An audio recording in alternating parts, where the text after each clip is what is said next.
यदि आप घुटने के दर्द से बचना चाहते हो तो अपनी लाइफ में साइकिलिंग को ऐड कीजिए। ये मैं क्यों बोल रहा हूँ अभी मैं आपको वीडियो में बताऊंगा, इसका कारण क्या है और इसके क्या बेनिफिट है। मैं ये कहता हूँ कि जो साइकिलिंग है ना, सबसे बेस्ट एक्सरसाइज है आर्थराइटिस को रोकने के लिए। इससे दूसरी कोई एक्सरसाइज नहीं है। अभी हाल ही में मैंने इसके बारे में स्टडी पढ़ी और इसके बारे में मैंने रिसर्च किया कि आखिर ऐसा क्यों है, वो मैं आपको इस वीडियो में बताऊंगा। देखिए, जब आप साइकिलिंग करते हो, मान के चलिए आप, एक तो सबसे बेस्ट और ईजी एक्सरसाइज है, आराम से कर सकते हो। और जो दूसरी एक्सरसाइज है, जैसे आप रनिंग करते हो, जंपिंग करते हो, तो जो ये एक्सरसाइज है उन पर हमारे जो घुटने हैं उन पर प्रेशर पड़ेगा। देखिए, हमारे जो घुटने में जब पेन होता है, जिसको हम बोलते हैं आर्थराइटिस, क्या होता है, जब एक कार्टिलेज घिसने स्टार्ट हो जाते हैं तो पेन होना स्टार्ट हो जाता है, जिसको बोला जाता है गैप आ गया। सिंपल भाषा में कहते हैं ना कि घुटने में गैप आ गया, आप इनको चेंज करा लो। तो जब कार्टिलेज घिस जाते हैं और जो घुटने हैं इनके बीच एक फ्लूइड होता है, साइनोवियल फ्लूइड। तो जब आप दूसरी एक्सरसाइज करते हो हैवी वाली, तो कहीं ना कहीं आपके कार्टिलेज पर इफेक्ट पड़ता है।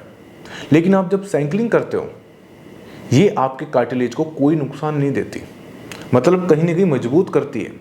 और दूसरी बात, जब आप साइकिलिंग करते हो, ऐसे आप साइकिलिंग करोगे, नी मूवमेंट होएगा, तो जब नी मूवमेंट होता है तो जो घुटने के आसपास की मसल्स हैं, ठीक है, उनमें ताकत आती है। जैसे हैमस्ट्रिंग मसल्स होती है, उसके अंदर ताकत आएगी। तो जो वो मसल्स हैं, उसके अंदर क्वाड्रिसेप्स है, ये मसल्स होती है घुटने के जो चारों तरफ होती है, तो उनमें ताकत आएगी, उनकी ताकत बढ़ेगी, स्ट्रेंथ बढ़ेगी।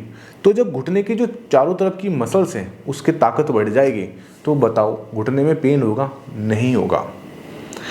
और सबसे अच्छी बात यह है, देखिए इसके बेनिफिट और क्या है।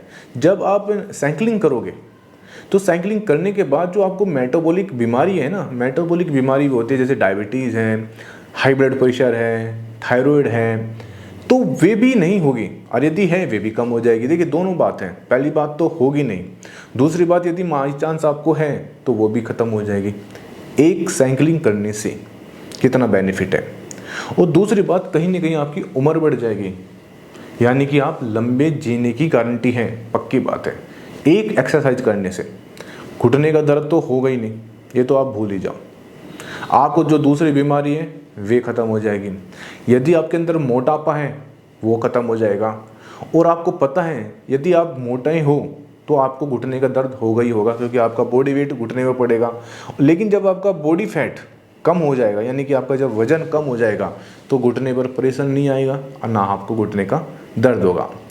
देखिए, सिंपल सी बात समझिए, आज भी जो गांव में साइकिलिंग करते हैं, मतलब गांव में साइकिल चलाते हैं, या हमारे बड़े तो जो साइकिलिंग करते थे, कभी उनको घुटने का दर्द नहीं हुआ। कभी सोचा आपने ऐसा क्यों? लेकिन आज आप अपने घर में देखिए, जिसकी उम्र 50 साल क्रॉस हो चुकी है, उसको घुटने का दर्द है। क्या कारण आ रहा है? एक्सरसाइज ना करना, यानी कि जो घुटने की मसल्स है उसको ताकत ना देना।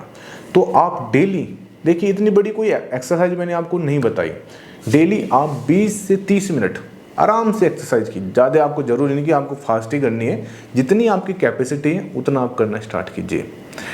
आप कहीं भी पार्क में कर लीजिए, नहीं कर सकते आज के समय तो जिम खुले हुए हैं ना, हर मोहल्ले में जिम खुला है, जिम के अंदर साइकिलिंग है, जाइए 20 से 30 मिनट साइकिलिंग करके आ जाइए, ठीक है ना। नहीं तो आप एक साइकिल खरीद लीजिए, 20 से 30 मिनट कहीं भी आप गांव में या शहर में जहाँ भी रहते हो चला लीजिए। ये एक्सरसाइज आपको, मैं कहता हूँ 80 साल की उम्र भी हो जाएगी ना, आपके घुटने में दर्द नहीं होगा। ये मैं नहीं कह रहा हूँ, ये रिसर्च कह रही है। और खुद भी आप इसको एनालाइसिस कर लेना कि आपके जो बड़े थे उनको घुटने का दर्द क्यों नहीं हुआ, क्योंकि वे साइकिलिंग करते थे। लेकिन आज के समय आप देखिए, आप अपने घर में साइकिल नहीं है, पहली तो बात, कौन साइकिलिंग कर रहा है? जो भी जा रहा है वो बाइक से जा रहा है, चाहे वो 1 किलोमीटर जाए, चाहे वो 500 मीटर जाए। उसी की वजह से जो घुटने हैं वे स्टिफ हो चुके हैं, यानी कि वे हार्ड हो चुके हैं। जो साइनोवियल फ्लूइड है वो ख़त्म होता जा रहा है, मतलब जो उसके अंदर चिकनापन है वो ख़त्म हो जा रहा है। तो प्लीज़ मेरी आपसे ये रिक्वेस्ट है, यदि आप आर्थराइटिस से बचना चाहते हो, यानी कि आप घुटने के दर्द से बचना चाहते हो, तो डेली 20 से 30 मिनट साइकिलिंग कीजिए। Thank you very much.